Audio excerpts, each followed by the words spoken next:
Hey, welcome back to On the Porch. I just was thinking I need to redo the ending of that countdown because it's just like all of a sudden it stops. But it caught me off guard last week, caught me off guard this week. But happy St. Patrick's Day, everyone. Ken, thanks for joining me here on the porch. Or, well, joining us. You're part of this too. Yeah. Well, man, it's always good to see you. No Yeah. matter who's joining who. Yeah. So what's your favorite St. Patrick's Day memories? Mine? Yeah. Oh my word. I don't know, man. Back whenever I used to really celebrate them, I don't remember those for certain reasons. Too much green beer back in the day. Yeah. But, With a name like Killian, a good Irish name like Killian, you figure I'd be all into the St. Patrick's Day a little bit more, but not since I was a kid, I guess. Yeah. I'll tell you what, I do have a favorite St. Patrick's Day. It was I can't remember the year. I'd have to kind of St. Patrick's Day when I was in the 4th grade. I wore this T-shirt that had like this mouse on it, cartoon mouse that was surfing, and he had like one inner tube around him that was the only thing green, and it was kind of hard to see. So everybody was coming up to me like, "You're not wearing green," and I'd be like, "Right here, there's a little bit of the green inner tube around this mouse." Yeah. So that was a lot of fun because nobody thought I was wearing green until I had to point it out. But yeah. Well, man, you know why? They say that leprechauns can't see green. Really? So that's the reason you're supposed to wear green. And if you don't wear green, they could see you and they could pinch you. So that's the reason you wear green. Yeah. Don't take my word on this, but I don't think leprechauns became green until the America got a hold of the legend. I think they're different color in Ireland, maybe, or used to be. I don't know. I'm not a St. Patrick's Day expert. I don't really even know other than the wearing green and people wanting to, drink Guinness and Baileys and Sure. Well, man, I did learn something the other day.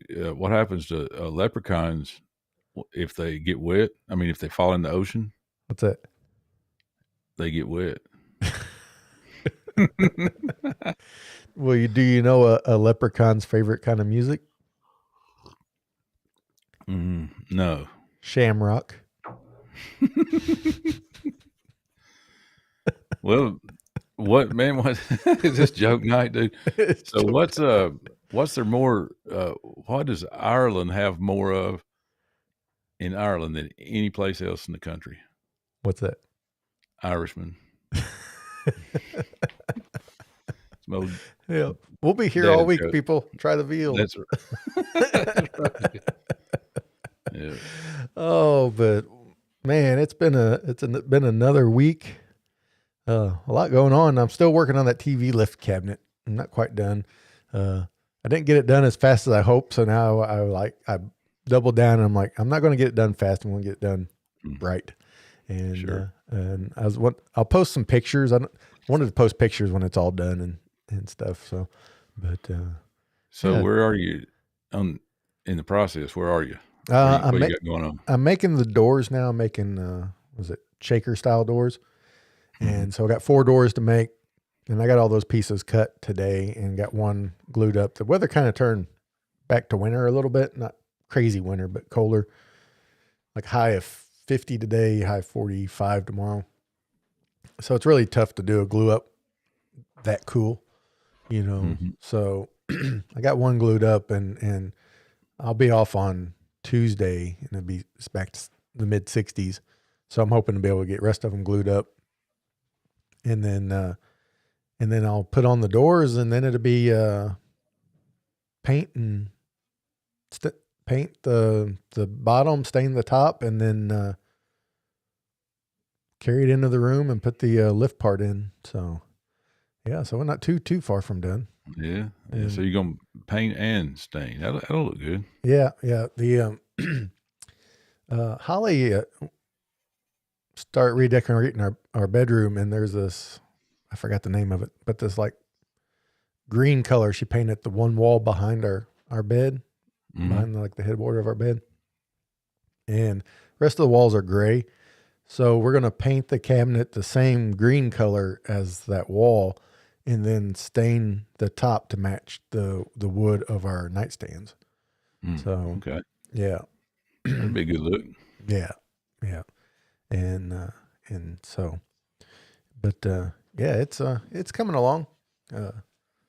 Slow but sure, and it's looking pretty good, pretty proud of it, and can't wait to show everybody and actually get to lay in the bed and watch some TV. So, Yeah. We have one TV in our house, man. That's it. Over yeah, the fireplace, and that's it. yeah, But our house is not very big. yeah. Well, I've I've had TVs in my bedroom before, but like I said before, I'm not a big fan of it, but I see the value in it.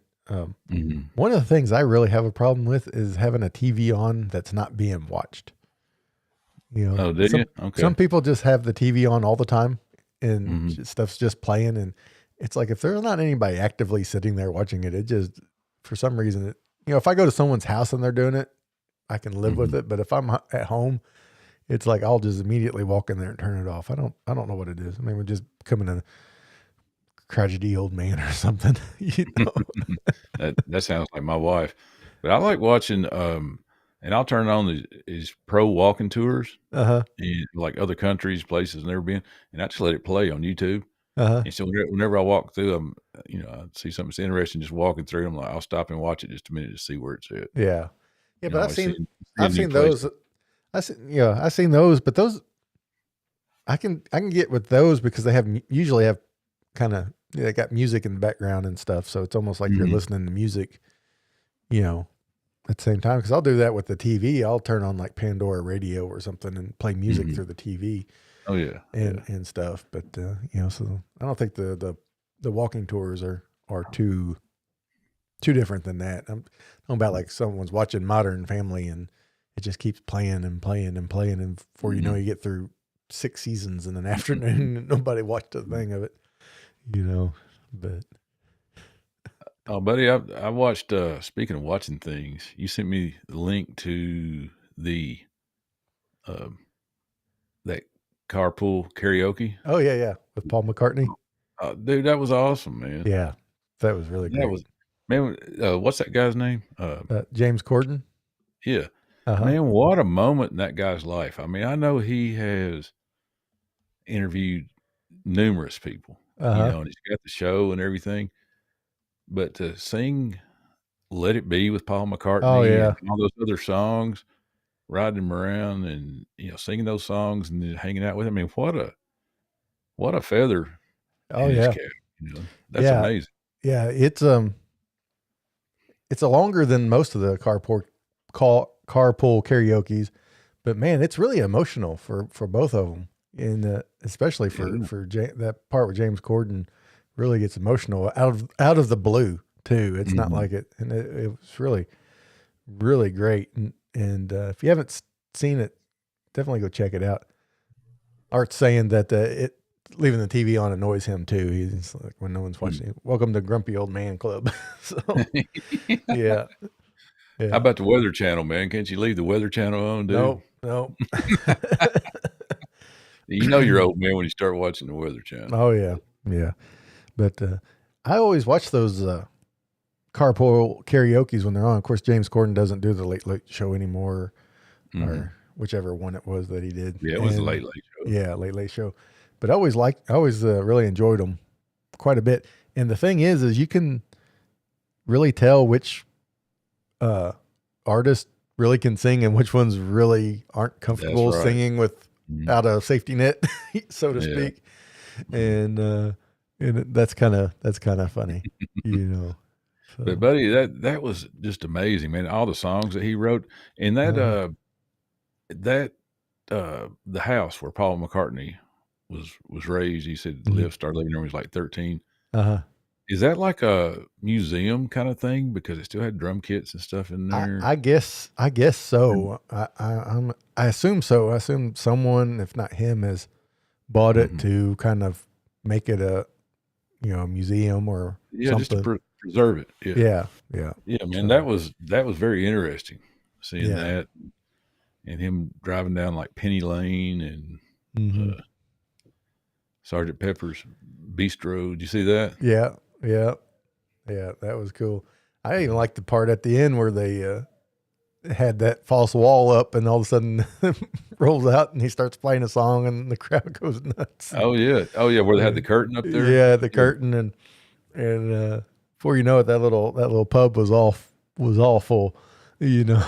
Yeah. Can you imagine that, man? You know, I guess it would be like whenever I lived in Nashville, except it would be times 10. Mm-hmm. But lived in Nashville, we'd be at some place just going to see a friend or somebody play music, Mm-hmm. and Chris Stapleton would walk in and do a couple songs, or Yeah. you know, whoever it would be, just walk in. But nothing like, I mean, Paul McCartney, he's a legend. I mean, Yeah.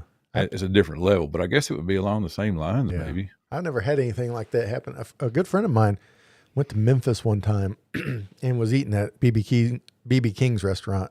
So there was some cool blues band on the stage, and so he was just sitting there, you know, eating and drinking, and someone just came up from the side of the stage and went up and said something to the lead singer, and he kind of got the band's attention, and they, like, you know, ended the song, not just like stop, but, you know, wrapped it up fairly quickly and walked off the stage. And then BB King came out and, oh, wow. Okay. and played for about 45 minutes or so, you know, and he was like, man, that's so cool. I wasn't even expecting it, you know? And yeah. And did I ever tell you about, when I went out to Leaper's Fork right outside of Nashville? It was about 45 minutes. And when Winona was out there, did I ever tell you that? No. Yeah, it's a little place called Leaper's Fork, and there's a little grocery store there that they've turned into a music venue, and like there's a little Dairy Mart right across the street. But Winona lives out in that area now. Justin Timberlake lives out in that area.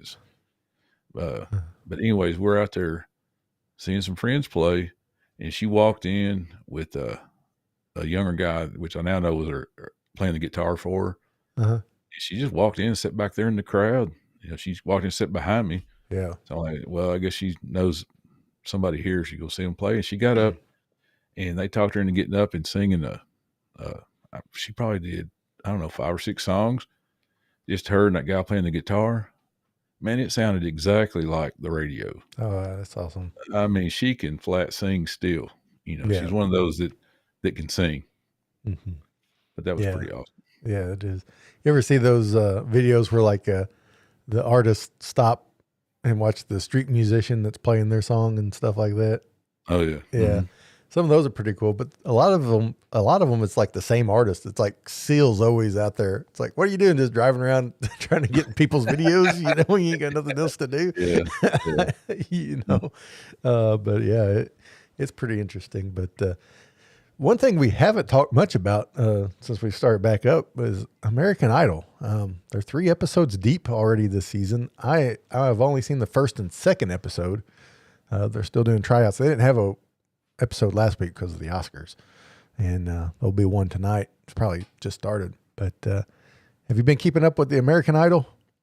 Well, I have. First of all, for anybody that doesn't know, Todd is American Idol aficionado, dude.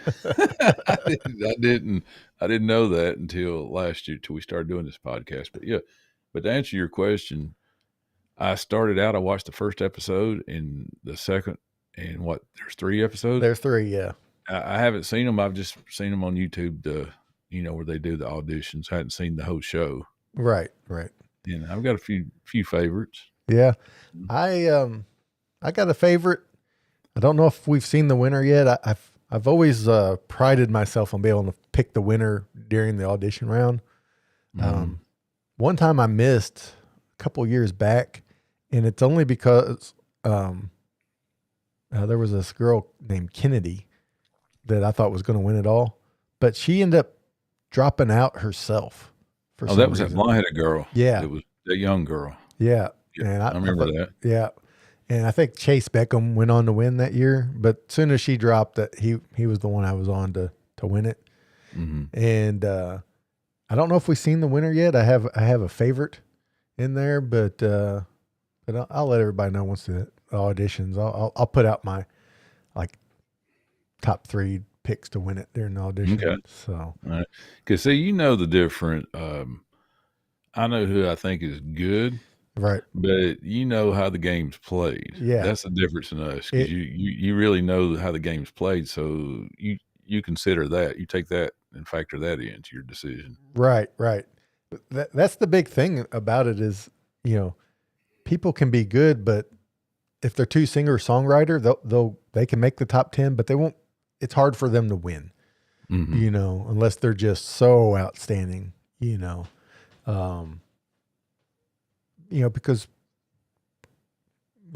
a lot of people that vote are teenage girls especially, Right. so they're going to gravitate towards an artist that kind of connects with them, whether it be some good looking guy that sings country rock or some pop star girl, or someone that's just got such a big story like E.M. Tungy last year, that who should have won no matter what because he was that good. But he also had a real compelling story to really drive it along. So, but yeah, There's been some good stories already, like McKenna. I can't remember her last name, but she was adopted. yes, Have you seen that audition? I seen that one. That was really cool. When they brought her family on, they didn't Uh-huh. really. She'd never met her family before, Right. and they were looking for her. Anyway, she was scheduled to meet them in like a couple weeks, but they got in touch with them and brought them on the show. I mean, that was too much for me, man. That'd bring a tear to a glass eye right there, man. Oh, I don't yeah. care who. I don't care who you are. Yeah, Man. yeah. That stuff it does be a little real emotional. I'm emotional anyway. I can watch a commercial and get moved, but yeah, a lot of that stuff it gets pretty rough and things. But I've seen people too that just like kill it at the audition, and you're thinking, oh, this person could probably win, and then they get like to Hollywood Week and just completely crumble and fall apart. It's like they sung the one good song they can do, I guess. Right. Yeah. So. Well, we have I tell you, I'll talk about her in just a minute, but the one that I like right now that probably could step out there and start singing hits right now, and I forget his name. It's not the guy that played for the Vikings. It's another that big guy that played college football for some small school. Have you seen him yet? Have you seen that audition? I don't know if I've seen that one yet or not. I'd have to. Big dude, big guy. He's a young guy, and he's country music, and he can really sing. Yeah. I just saw him the other night.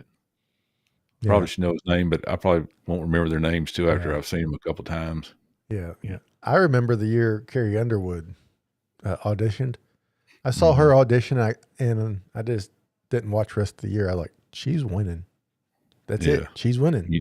You knew it. I just knew it. It's just something about it just sticks out.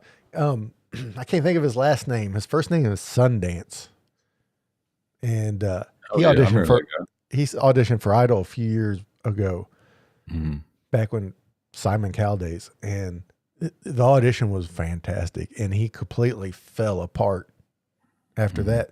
And then he turns around and goes and wins The Voice,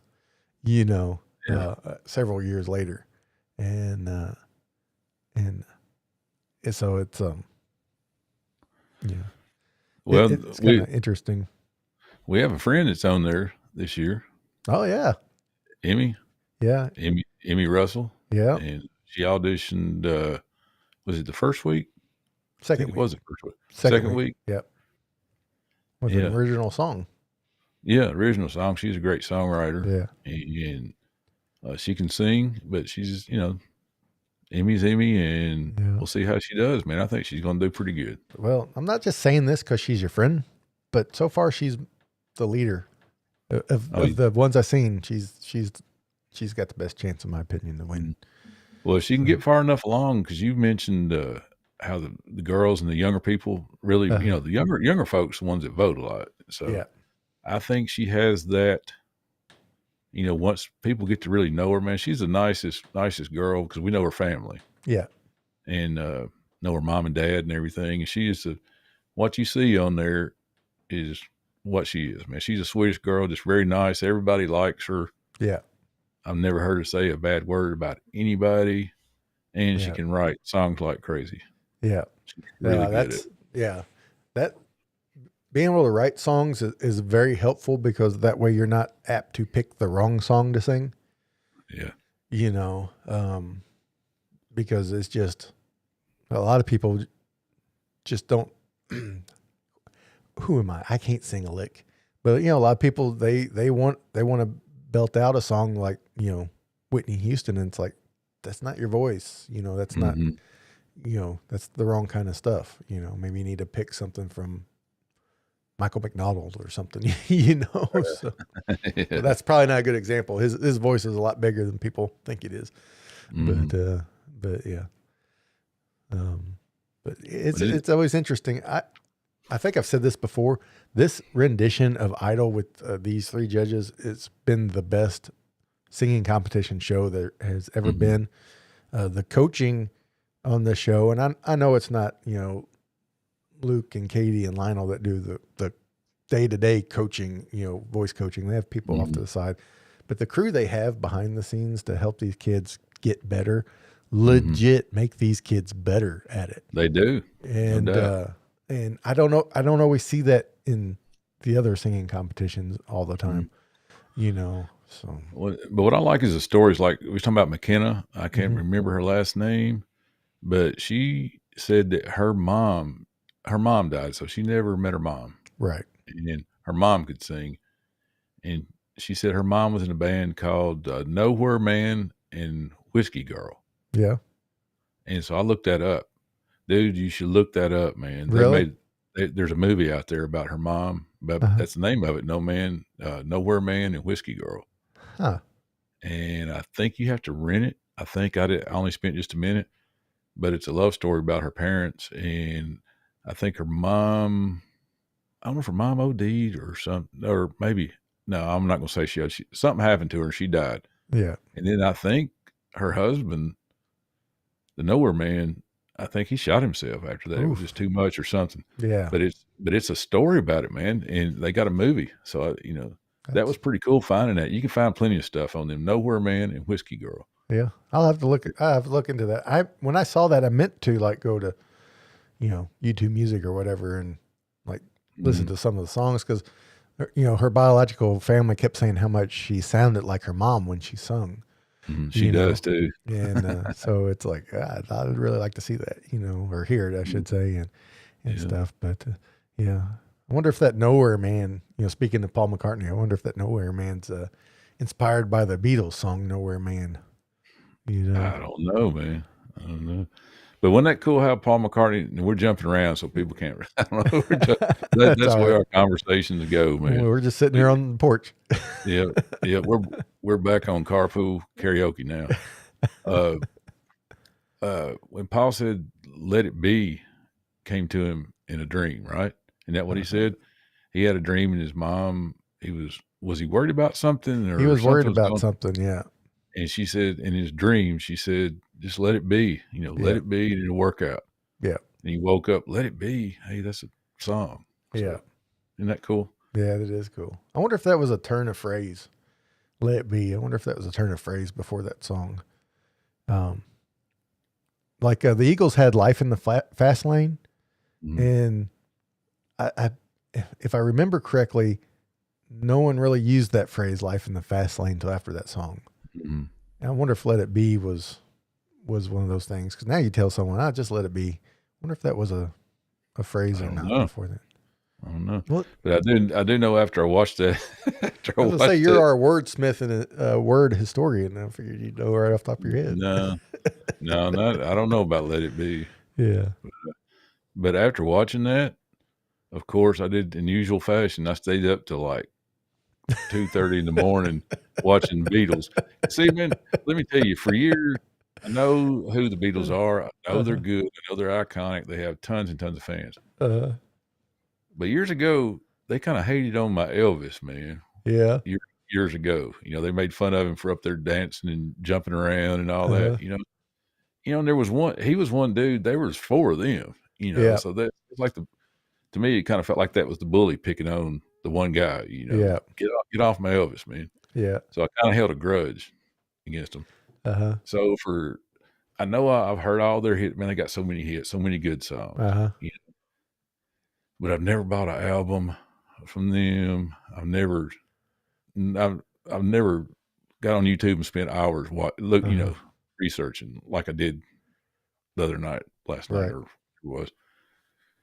But so I may be over it now. I don't know, man. Yeah. I don't know if I'm over my grudge against the Beatles or not, but man, they were so good and had so many good hits. Every time they play a song, you're like, no, that's got to be their best one. And then you hear like "Come Together," that song, or you'd hear another one that was just, no, that one's better than that one. They had so many. Yeah, you're like, oh, but this one's great. Yeah. Mm-hmm. Yeah. There's on Disney Plus, there's that documentary. It's not really a documentary. It's all the video footage of them writing and putting together their last album. And it's long. I think Peter Jackson, the guy that did Lord of the Rings and stuff, is the one that put it together, I believe. And it's real interesting, to see the personalities, basically I didn't get to watch it all because it's fairly lengthy, but what I saw was basically Paul came in with a bunch of ideas and then they just kind of went around it. But I don't think that's the way it started. And that's the other thing is, the way they started wasn't the way they ended up, and cause at first I don't know, I'm not a Beatles historian, but best I remember, it was like, it was really like John, and then it was John and Paul. And then Paul was kind of the main songwriter. It's like, I think Yesterday was another song that he woke up singing and he thought he heard it on the radio and he was singing it. And after a few days, people were like, I don't think you heard that song on the radio, and it's like, well, that's their best song, Yesterday. And then it's like, well, no, Let It Be is their, and then you're like, no, it's Paperback Writer or Lady Madonna or Hey Jude or, it's just, it goes on and on, man. Yeah. And there's so many stories that come out of them. If you look, like, thank goodness Paul McCartney is, still around. I don't hear Ringo tell too many stories, but Paul McCartney, I heard him tell about the Beatles. They wanted to meet Elvis. So they finally got to go to Graceland. Have you heard him tell that? Went in there. I don't think I have. Yeah, they walked in and Elvis made them wait. They wanted to meet Elvis. So the four Beatles were at Graceland and they were in there in the jungle room waiting on him. And it was like 15 minutes. The Beatles, man, they was at the top of their game, so they don't wait on anybody, but they waited on Elvis. Yeah. And he finally came down and walked in the room. They were not John, Paul said they were just all looking at him. They didn't know what to say. Yeah. And so Elvis was a cut up, man. And he looked at him and said, well, if you're not going to say anything, I'm just going to go back upstairs. Just kind of turned and started to walk away, but he was just kidding with them, They kind of broke the ice. And so they grabbed guitars and started just sit down, started playing and jamming. And man, nobody recorded that. Could you imagine if that had been recorded on a reel to reel or something on anything? Yeah. Anything. Yeah, that'd been awesome. You want to hear my Beatles American Idol conspiracy theory? Kind of tie all this together. Well, lay it on me, man. What you sleep at Motel 6 last night, man? I've had this theory for a few years now, because this was back. American Idol with Simon Cowell. I think it was the original set of judges with Paula Abdul and Randy Jackson, and Paul McCartney had just went through a divorce and had to pay a lot of money, to his ex-wife. And about the same time, he had just gotten the rights to the Beatles songs back from Michael Jackson's estate. And they did a Beatles night on American Idol. Mm-hmm. And they claimed it was so popular that the next week they did another Beatles night on American Idol, which was meant more songs to get more royalties and get spiked in the charts and stuff. So my conspiracy theory is that Simon Cowell, also being English as well, was throwing Paul a bone by playing a bunch of Beatles songs on national TV in the States to boost his royalties, to help him recover some of the money he had to pay his ex-wife. Oh, no. Well, I've never heard that, but yeah, well, nobody else has either till now. yeah. It's just something still stirring around in the back of my mind for years. Yeah. So, Man, that was so I'm kind of, I mean, you know me, I collect vinyl, so I may start digging around and try to find some. Try to find the White Album. That's the one you need to try to find. Is that a good one? That's a good one. Yeah. Because I grew up, man, I was thinking, okay, I was born in 62, and they were like, man, that was right in the middle of the Beatles, wasn't it? And that was right at the start. I think it was 62, 63. I think they came over to the States in 64. Mm-hmm. I'll have to look it up, but shoot, I don't forgot the name of the song. The first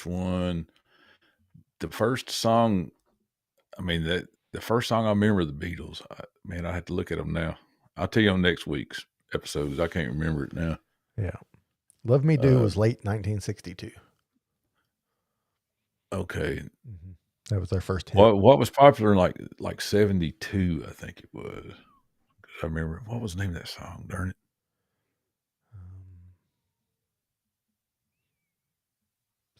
Was it Let It Be? Was that in 72? It could have been Let It Be, I believe, was on their last album, which was Abbey Road. But no, there was another one. It was more of a rock song kind of. But anyways, I just Revolution? That was it. That was it right there. Yeah. Revolution. That's the first song I remember really liking. It was like a rock song, and that was the Beatles. And I don't know. I just never thought of that till I started watching those videos the other night on YouTube. I'm like, man, dude, I'm old, man. I was rocking to the Beatles whenever I was a kid. Yeah. Yeah. I think that was probably my first favorite Beatles song too, because it was just a rock song. Mm-hmm. Yeah. And then you listen to it lyrically and you're like, this is really politically charged. This is a little bit of a Rage Against the Machine before Rage Against the Machine. Man, I still can't tell you what it's about, dude. I just like when they sing Revolution, they sing that. I think I have no idea what the rest of the song is. No, he's like he's going against going against the revolution in China, against Chairman Mao. He's like, basically they say we kind of want the same things, but the way he's going about doing it, as far as like killing a bunch of people, is not the way to do it. Right. So yeah, it's I don't know, the Beatles may be a little bit too heavy for me, man. I had to go back to my Elvis, like. Yeah. Well, they can be, or then they just talk about like walruses and stuff. So like what are they talking about? Walruses. Yeah. Some of the stuff, it's like I don't think those drugs are around anymore to make this song make sense. So. Yeah. Oh, but yeah. But man, that got me there. Of course, that got me down another rabbit hole. Something I like that I've always liked is brass bands. Oh yeah. And I like marching bands, like for high school, and like Jackson State and Grambling and Tennessee State University in Nashville. Dude, they got some fantastic marching bands. Like people go to the game just for the halftime show. Right. And so I like brass bands. I used to like the Dirty Dozen brass band, all these out of New Orleans. And Rebirth was another one. But then I just stumbled across one. I don't know how I missed them. I don't know how long they've been around, actually, but they're from Richmond, Virginia. But they were on that Tiny Desk concert. Oh, yeah. On YouTube, NPR puts that out. And, man, anybody should go there. Just do themselves a favor. Go to the Tiny Desk concert and search No BS brass band. And dude, they get it on there, especially like the second song. The first one's pretty good. Second song is amazing. A guy's singing through like a bullhorn. I suspect he's a pretty good singer anyways, but he sings through a bullhorn. And buddy, they get down. It's kind of like a cross. It's like funk, the old school funk, but it's just Yeah. with horns, and it's pretty awesome, man. But you can start searching them. They've got this really cool drummer got his beard with braids and stuff in his beard, and they play some like rock songs too, but with the drummer just getting down. So that's what the Kentucky Headhunters are up to now? What? The Kentucky Headhunters. Man, they're actually a good blues band. I don't know. I mean, they had some rock songs, but they're a good blues band. Yeah. They really are. I love Tiny Desk concerts. I always watch at least like the first song, even if it's someone I'm not interested in, just because I just like the concept and the idea of it. So the Weird Al one is really good. Weird Al? Yeah, he doesn't do any parody songs. He does some the originals, but I don't think he does a parody. The one with the Roots is really good too. It's got a lot of brass in it too, and just so much fun. What's that Subway band that was popular? They had that some viral videos. I can't think of the name of it now. I'll have to go to the Googles. But yeah, I love a good brass band. In fact, one of my favorite renditions of the national anthem is by the Army's trombone band. Really? It's like 5 or 7 trombones, and it's really good. Yeah, it's really good. But man, let me tell you what I saw one time for Christmas in Nashville. I went to see it by myself. I just happened to be off work that day when I was still working at Southwest Airlines. But it's called Tuba Christmas. And it was 100 tubas. And they were in the Nashville library downtown. And it's all made of stone, and it's like 3 floors. But when you walk into it, it's just open, just a big open area. And it's on each floor, the second and third floor is just got a railing that goes around, so it's all open looking down. And they had those tubas on the ground, on the second floor and the third floor, just around the circle, around the square, And dude, that was so awesome, man. And like they did something one time just to, they were just going to show everybody what tubas can do. And they said, this is a low G. And they all just hammered down on the low G. On the low G note at one time for like, I don't know, 30 seconds. And man, it was like a jet airplane was taking off in there. It was, I thought the building was going to start crumbling. Oh, wow. It was just real low and rumbling. It was crazy, but yeah, that was very enjoyable, man. Oh yeah. Yeah. I remember playing all the Christmas songs. Oh yeah. There was Christmas right before I guess 2019, I guess that's when it was. There was a big band that came through the area, played at the university, Christmas special. And me and Holly went to go to see that, and it was so much fun. I love a brass band, big band kind of stuff. Yeah. Just so much fun. And I like them just, not necessarily just for holiday music, but any kind of music, because it's just, can't help to be happy when you hear some of that stuff. Oh yeah. Yeah, the big bands. There was one where we used to live, and they had each instrument, they had they would come play in parks, or they play anywhere, but they played in parks a lot of time in the summer. And have you ever seen these big bands? They would set something up in front, they'd be in a chair playing their instrument, but they have something set up like a wooden, I don't know what you call it, but just a wooden thing in front of them, and it's kind of between them and the audience. I don't even know what it's for, man. Yeah. But if you see, I can't describe it, but it's just a wooden, like a stand between them and the audience. It was so cool that each instrument had their own one right in front of them, And but anyways, that was really neat seeing that. I don't know what you call it. I have to look that up and see what that is. Yeah. I don't know. It may have on the back side of it maybe a little shelf or something where they could lay their music on there, and possibly. Yeah, could be. Yeah, I used to play saxophone. Did you? Yeah, for a couple of years through junior high, and I made an error. I wanted to quit saxophone so I could start playing bass guitar. But instead of being like, Mom and Dad, I want to play bass guitar too, and then quitting the saxophone. I went, I'm quitting the saxophone and I want to play bass guitar. And they're like, no, because you quit the saxophone. I should have thought that one through a little bit. Like, I want to play bass too, and that way I could have. Like, I'm still playing saxophone, and instead of having to wait. Yeah. But, are they tuned? Are they different? Like one treble clef, and clef, and one bass, or for the like reading music. I played alto sax, so it was just treble clef. It wasn't bass clef music. So, yeah. But yeah, the bass guitar, I guess I would play bass clef, but I can't read music anymore. Yeah. I could probably sit down and, if you give me about, I don't know, 20 minutes, figure it out. But I always played from tabs or just by listening. Right.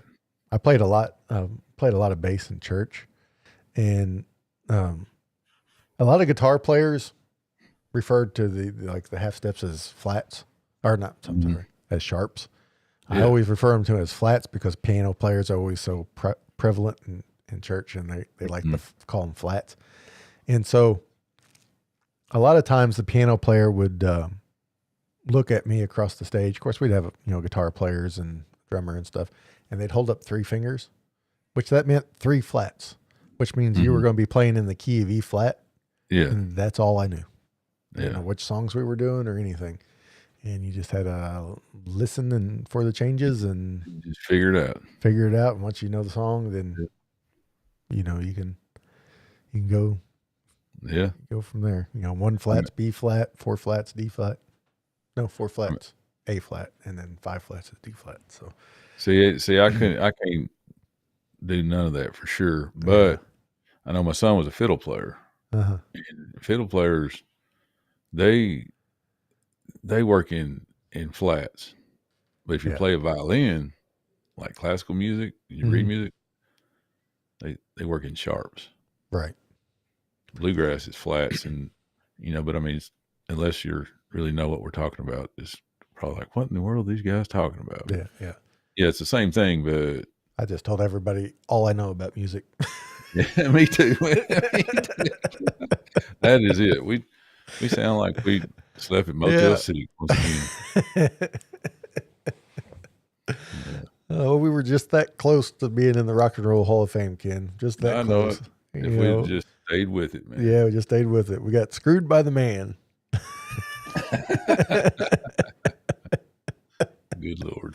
It's like I always tell everybody, I could have gone pro in basketball if it wasn't for all that running and jumping stuff. Yeah. So. Yeah, that was like me, man. When I was in high school, I went out for the track team. And like, after about 2 weeks, I quit. It's like, all they do is run, And like, that's what a track team does, Yeah. I know. Run. I did track once to do shot put and stuff, but the coach had a rule that you had to do at least one running event. It's like, have you not seen me? I'm not built for speed at all. Yeah.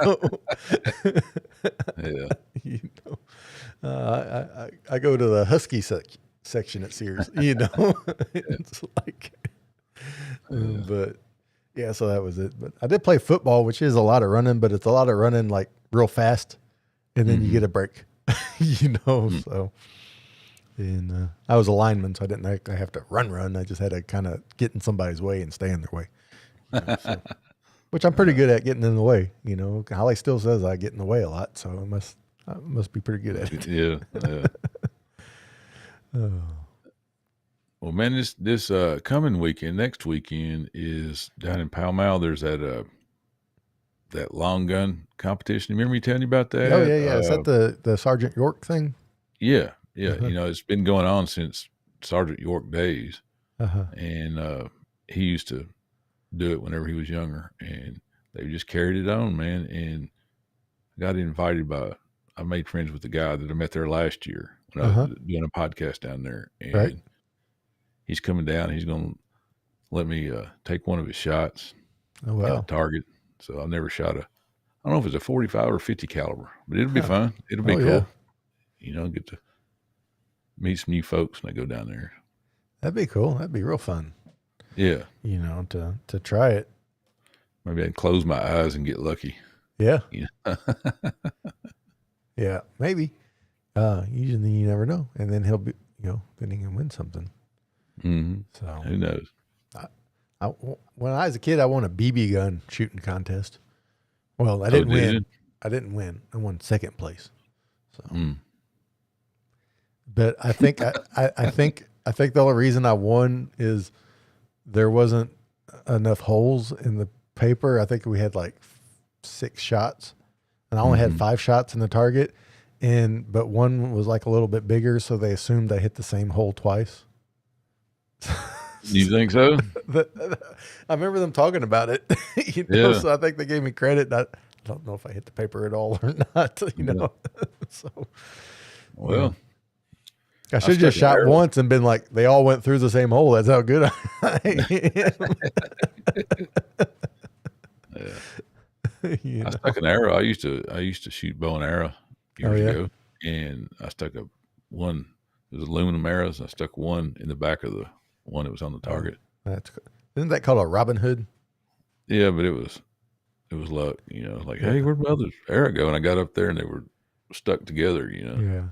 Thought Maybe you should be like that one girl that stands on her hands and then shoots the bow and arrow with her feet. Oh yeah, that'd be something. That'd really be something to see there. That's a good skill to have for some reason. Oh, yeah. The bow and arrows are pretty good. I remember getting like a I don't want to say it was a play bow and arrow set because it was like legit. I mean, the arrows weren't sharp, but they were pointy and took real tension on the bow, like a long bow. I remember being out in the backyard and shooting the arrows straight up in the air and watching it come down. No. It's like, what an idiot I was. Yeah. Where's it going? At least they went really high. So I never ran for it, but it's still like, that's dumb. And looking back at it, it's like lawn darts on steroids is what I was doing. Oh yeah. Dude, I remember I shot at a crow one time. It was real high and I shot it like an angle. There's an angle back across the woods. It way up above the trees, and the wind caught it, man. I saw it go up, and then it kind of stalled in the air, and it started coming down and was coming back towards me because the wind was blowing it back. Yeah. And it didn't take me long to get out of there. I've always wondered, you see those videos of people like in other countries, like celebrating and shooting their guns up in the air. Is there someone like 300 feet away, like falling off their camel or something because the bullet's coming down or what's going on with that? Yeah. I don't know what happened to that. Or did the bullets just go straight up until they hit, till they peter out and then just fall to the ground, but still falling bullet would hurt if it hit you. Oh yeah. Absolutely. I think Mythbusters might have covered that. I might have to revisit that. So you ever watch Mythbusters? I used to. Is it still? I don't even know if it's not still on, is it? No. That was a pretty good show. That was interesting. Yeah. Adam Savage has a YouTube channel I watch quite a bit called Tested. And it's basically him in his shop talking tools and processes for making things and stuff, and a lot about the show and behind the scenes things. But it's like but it's pretty good. I really enjoyed that show quite a bit. Just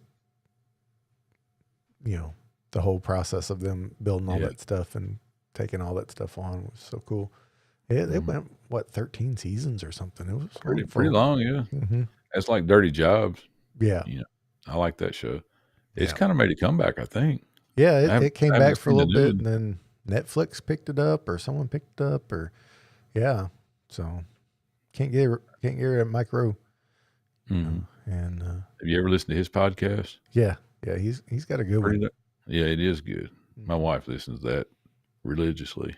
Yeah, it is good. I really enjoy that. I guess he got his biggest break from being like the narrator of Deadliest Job or whatever it was about the Deadliest Catch. Deadliest Catch, yeah.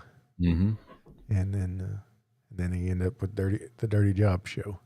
Yeah, that's pretty good. Yeah, my wife listens to that all the time. I'm like, you listen to that guy, but you're not listening to my podcast. Yeah, I know. What's up with that? I don't know. You're missing out. Yeah, she is.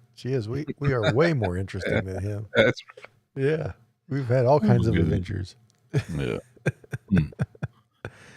Yeah, I remember he was in Central Missouri at a charcoal factory for Dirty Job one time, and I think that might have been his dirtiest job. And in fact, the place I used to work before I started working at the post office, this plastic extrusion factory where we cut made plastic into the colors they need to be for molding.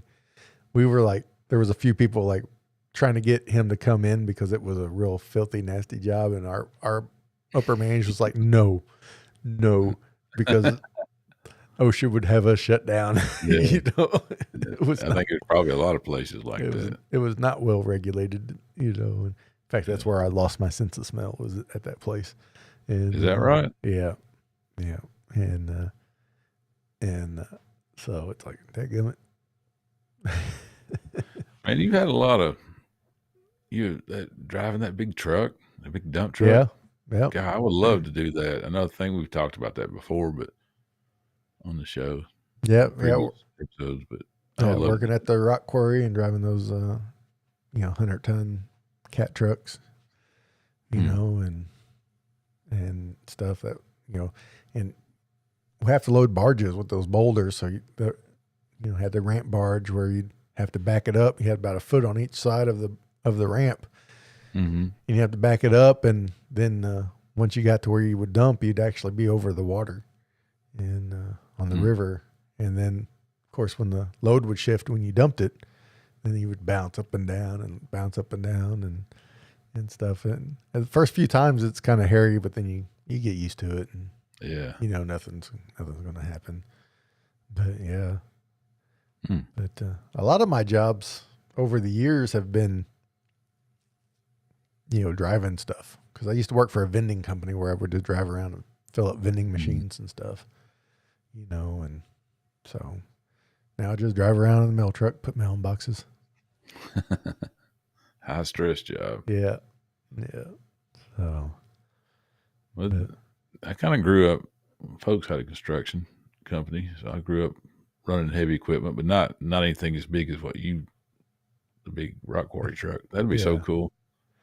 Yeah, they are cool. They only go 35 miles an hour, but when you're going 35 miles in one, you feel like you are just flying because they're so big.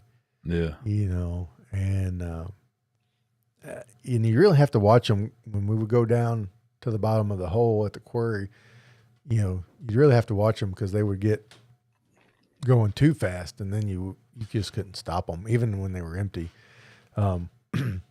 For anybody that, what I'm about ready to say is a technical term. I don't know how technical it is, but it's what we called it, and it's not an insult to anybody. But there was a lever on the steering column called the retarder, and you would have to use that instead of your brakes, because if you overused your brakes, they would catch fire, because they would heat up so much, and so you'd use that retarder to slow your engine down, which would help slow you down.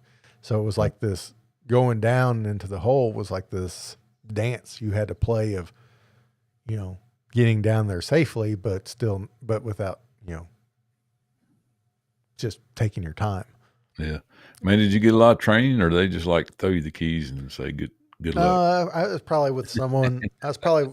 For a day or two, and then they rode with me for 3 days or so.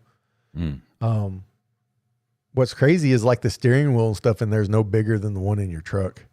Oh, really? Yeah. And the mirrors are so good. And once you learn the tricks to line them up, there's not much to them, and there's plenty of space. But the kind of cool thing is once you got loaded and you had to crawl back out of the hole, you could only be in first. Well, it'd take you 15 or 20 minutes just to get to the top, and so you wouldn't make very many loads in an 8-hour day, because you'd have to go dump. If you had to wait for someone or switch a had to switch the barge out, and then by the time you get back down to the bottom and wait for the person in front of you to get loaded, then you had to back up, get loaded, then crawl back out to the top, and then just rinse and repeat. And so you may get 6 or 7 loads in that, maybe I guess about 8 loads in a day.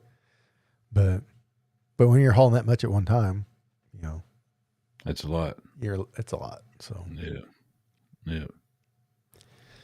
Well, we talked about St. Patty's Day earlier. Did you do anything for St. Patty's Day? No, I other than work on my cabinet and go to my mom and dad's to eat some hot dogs. Yeah, some St. Patrick Day hot dog. Yep, that's what it was. That's a standard, isn't it? Oh yeah, I mean that's I believe that's actually Irish tradition is St. Patrick's Day hot dogs. Yeah. I should have had a green apple or something, or some Lucky Charms or something. But I don't like Lucky Charms. I don't like marshmallows in my cereal. I like marshmallows, just not cereal marshmallows, not those dehydrated marshmallows. Yeah. Oh, that reminds me. Was it last week that we talked about Peeps? Yes. Man, somebody from one of my other podcasts, somebody sent me, they listened to this one too. And they sent me a link to Peeps body spray. Have you heard of that? No, I have not. It's on Amazon. I think that's what the link was. Peeps body spray. Can you imagine that? Yeah. Can you imagine the bees and flies and stuff that would be around you? Oh, you better get it. Easter is going to be here quick. It's early this year, so. Yeah. So, I'll send it to you, man. Peeps body spray. Yeah, Peeps body spray. Just rub some granulated sugar on yourself. How about that? Yeah. I don't know. I did see some Peeps house shoes at Walmart the other day. They look pretty comfortable. Did they? So, were they edible? No, they were just fluffy bunny house shoes in the shape of the bunny Peeps, and yeah. I haven't eaten any of those this year. I haven't either. I need to go get a small pack. At least eat one. Yeah. So it's kind of like that, and I need to get a Cadbury egg. Eat one of those too. I've had a few of those, man. I love those. I got some put in the freezer too. Oh yeah. I like to put them in the freezer. Yeah. Those Cadbury eggs are like, oh, those are good. And then you eat one, you're like, these are incredible. Why don't I eat these all the time? Yeah. It's like I forget how good they are. Yeah. Are they around all year? I don't think so. Not around here. So I bet you could get them though. They don't just throw away all the. Yeah, I don't think they just throw away all the. Yeah. I think Cadbury's bigger like overseas than it is here as far as like year-round stuff. I know Cadbury has some things, but yeah, maybe they just know exactly how many to make. Yeah. Well, what other? You couldn't sell them for any other holiday. I guess you just sell a Cadbury egg, just an egg. Eggs isn't holiday specific, I guess. We need to find out what to do with them. Yeah. Is there like a day old Cadbury egg store? Like day old bread? Yeah. Oh man, I miss the day old bread stores. Mm-hmm. Man, those were always the best place. They always smelled good. Oh yeah. Always had the cheap snack cakes. We talked about those last week. Mm-hmm. They don't have them anymore. Day old bread stores. Man, in high school in Nashville. There was a Sunbeam bread factory. I had to drive by it every day on the way home from school, like after football practice.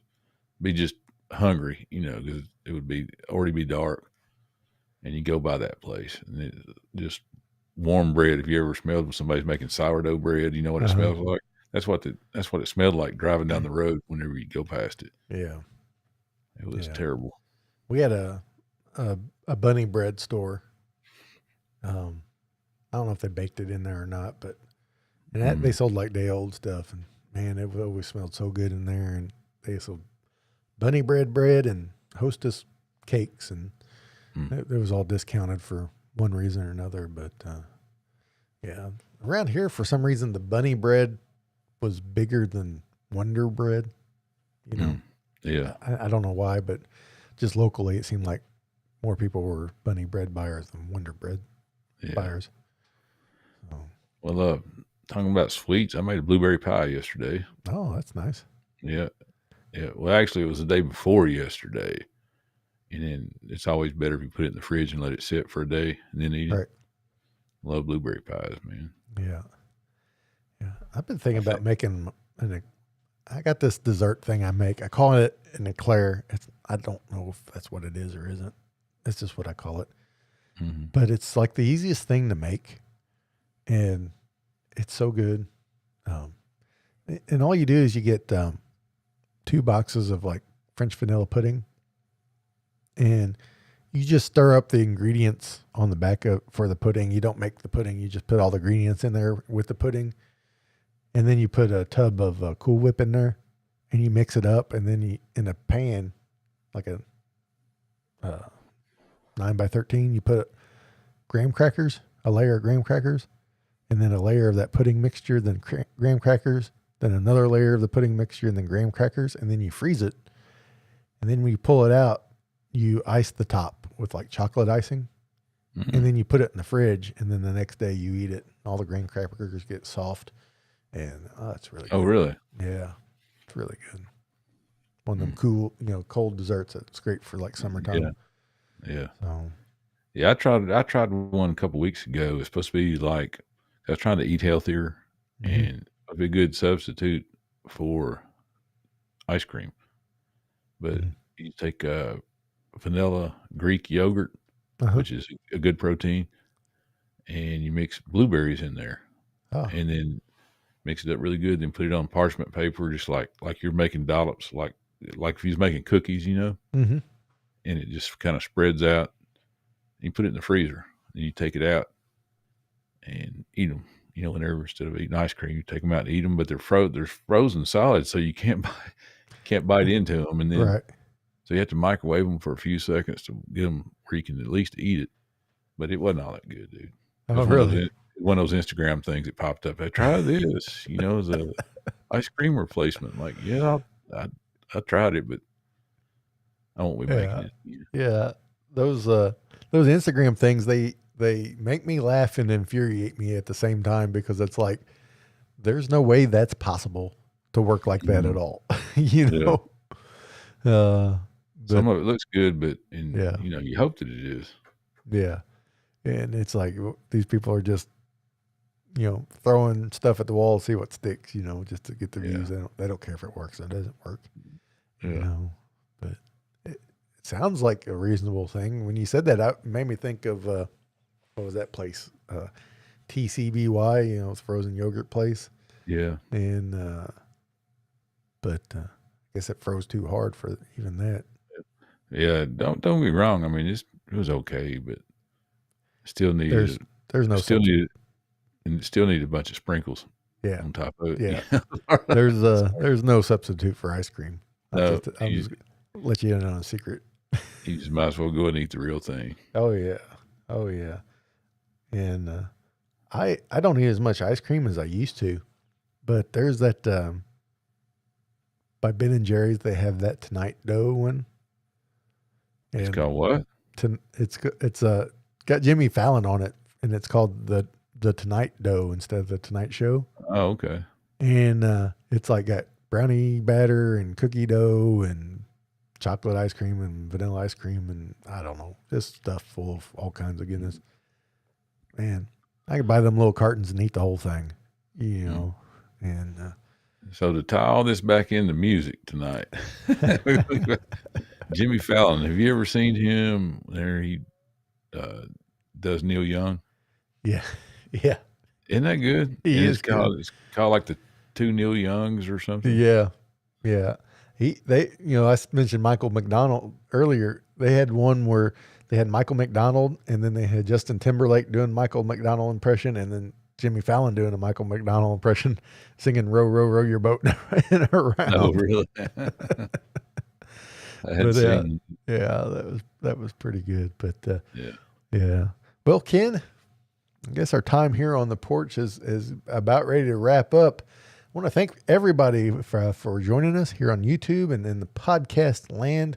We really appreciate it. Remember, you can reach out to us on our social medias at On the Porch, or you can email us at joinusontheporch@gmail.com. If you would send us a comment, we'd appreciate it. We might read it here on the podcast. If you leave a review or a rating on the podcast app of your choice, please let us know. We'll be keeping an eye on them and read those here too. And be sure to leave what city you're living in, even if it's overseas.